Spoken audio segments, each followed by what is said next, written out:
rims and tyres and your brand new four-wheel drive that you are looking at. Most dealerships have upgrade options, but you know what? You don't want an upgrade option, you want a downgrade option. And here is the reason why. With four-wheel drive tyres, we want more sidewall and less rim. Now, when you get your vehicle from the dealership and it's a higher spec version, they will usually give you aluminium rims that are big. You don't want big aluminium rims. You want the smaller rim. Steel rim or aluminium, that's up to you, but the smaller the rim size that you can fit on your vehicle, the more tyre you're going to have. And the reason why that's better is because when you lower your pressures on your tyre, you've got more sidewall to play with. There's more surface area to spread out. That's what you want. So an 18-inch and above is not ideal for off-roading unless you have big tyres on it. Like, I'm talking big tyres. What is a good tyre to request? These are mud terrain. These are quite aggressive, but I would say you should at least try and get an all-terrain tyre. Most dealerships will have that option. They'll have their base tyre that they release the vehicle with, and then they'll have another option. If you can, get it done and sorted at the dealership. All-terrain tyres, minimum I would recommend.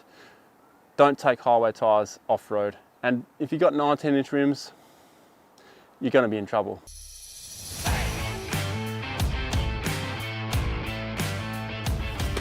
So trail ready, what do I mean by that? If you go out and you look for a four-wheel drive, you need to make sure that it is a proper four-wheel drive. And to do that, all you have to look for is high range four-wheel drive and low range four-wheel drive. If the vehicle has high and low range, you're onto something good. If it doesn't have that, don't even look at it. Forget about it. It's not a good four-wheel drive. You must have high range, you must have low range. It is super important. Without that, it's not a four-wheel drive in my opinion. Second of all, clearance. What kind of clearance does it have? Now you can find this by going on the internet and having a bit of a dig around.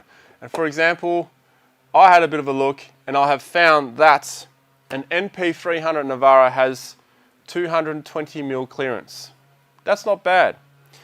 A JL Wrangler has 274mm clearance. That is bloody good. But then you can be lucky and get something like the Toyota Hilux, the N80, 279mm of clearance. That's more than the JL Wrangler. So there are some impressive numbers out there, but you have to research that yourself. But it's not just down to the clearance, it's also down to the actual departure, ramp over angle, and approach angle. Don't judge me by my shoes, by the way. I was in a rush this morning. Approach angle, front of your tyre to here.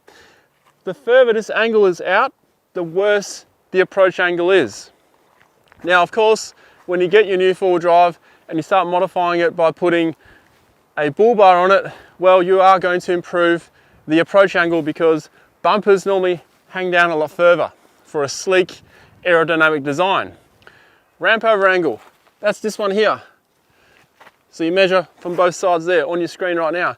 Then we have finally the departure angle. This is the angle that's going to be the worst angle on most vehicles.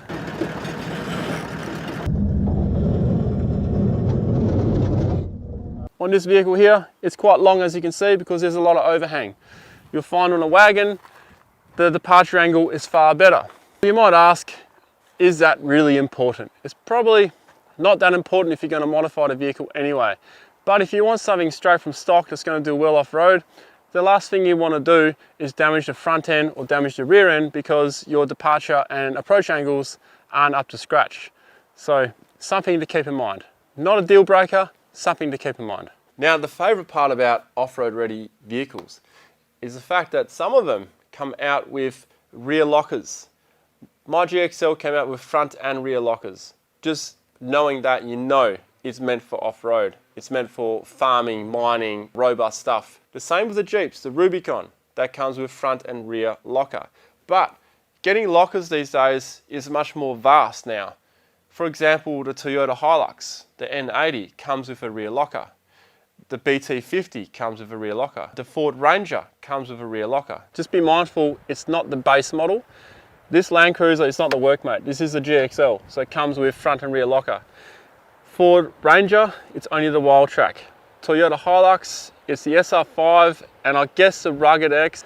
I'll tell you what, my favorite modification on any four-wheel drive vehicle is a rear diff locker. A rear diff locker gives you so much more capability in your vehicle. And if you're not sure what diff lockers are, because you're new to four-wheel driving, well, I have a handy video showing you just that. Front locker versus rear locker. It will tell you everything you need to know. If you have low range and high range four-wheel drive, and you have a decent amount of ground clearance, you're onto something good. If it has a rear locker, wow, you are on the right track, my friend. Keep going.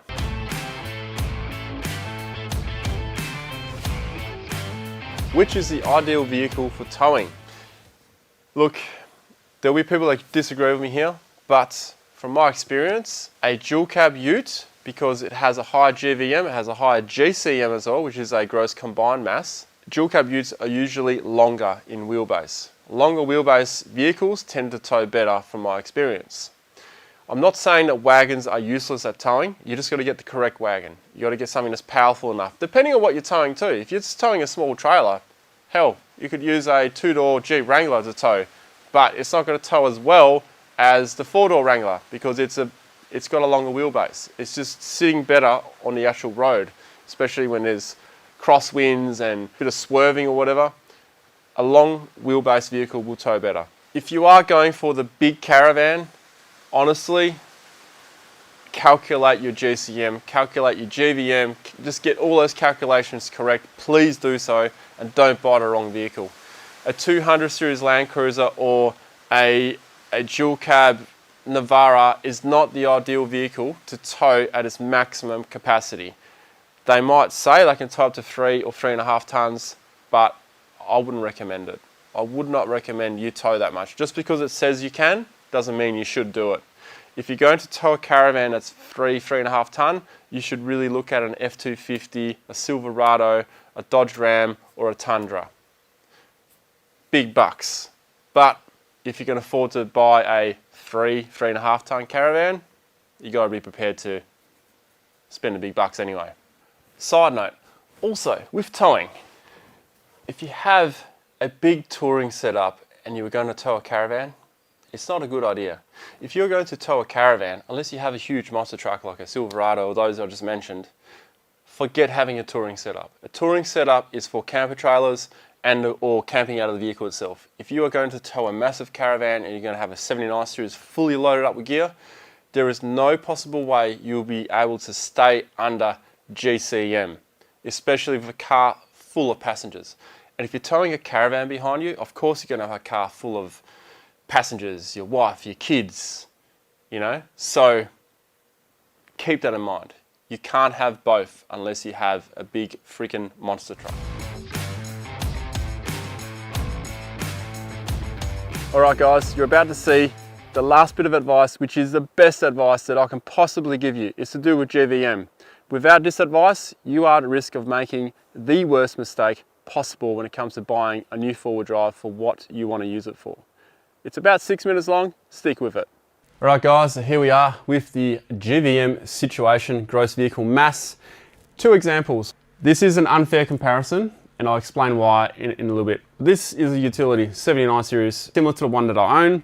Curb weight is 2.2 ton if you round it up. GVM is 3.3 ton. So we have 1.1 ton rounded numbers to work with. That is a lot to work with. Keep in mind though, don't get too excited 70 series owners because you need to factor in your tray.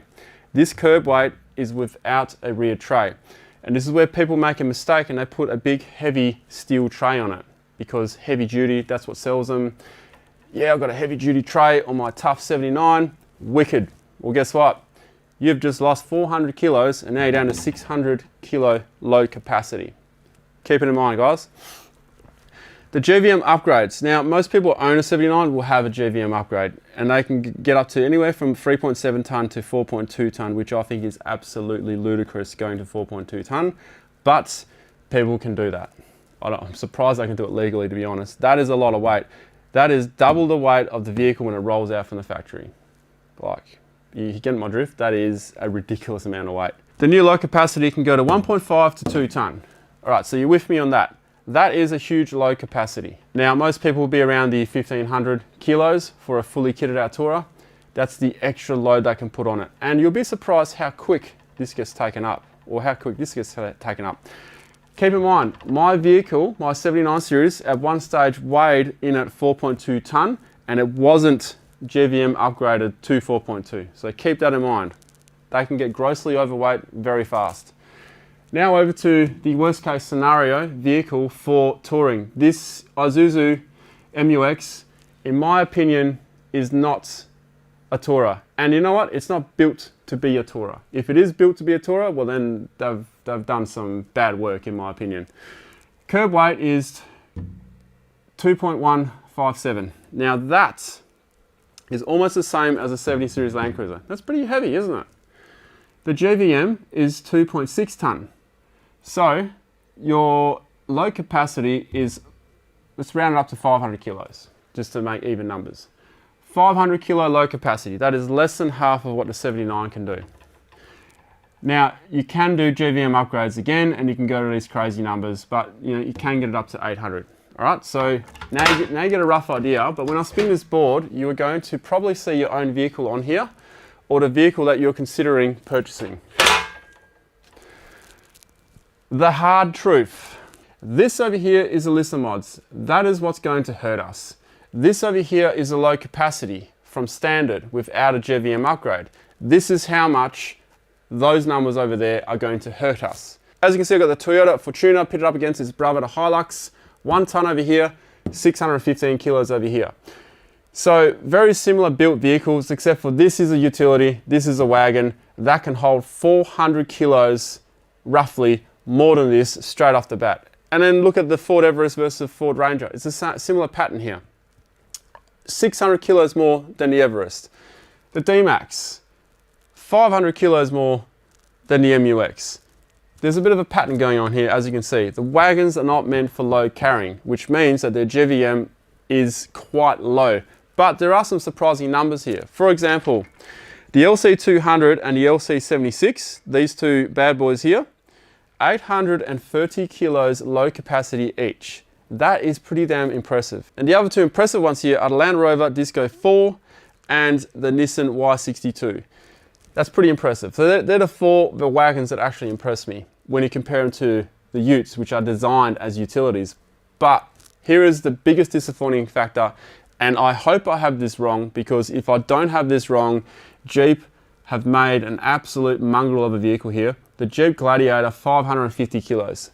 Please, someone tell me that I'm wrong. Now, I've looked and looked and looked and researched.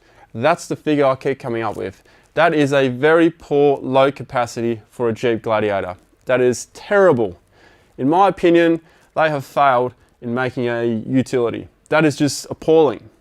A Great Wall Steed holds more low capacity than a Jeep Gladiator. Come on, man.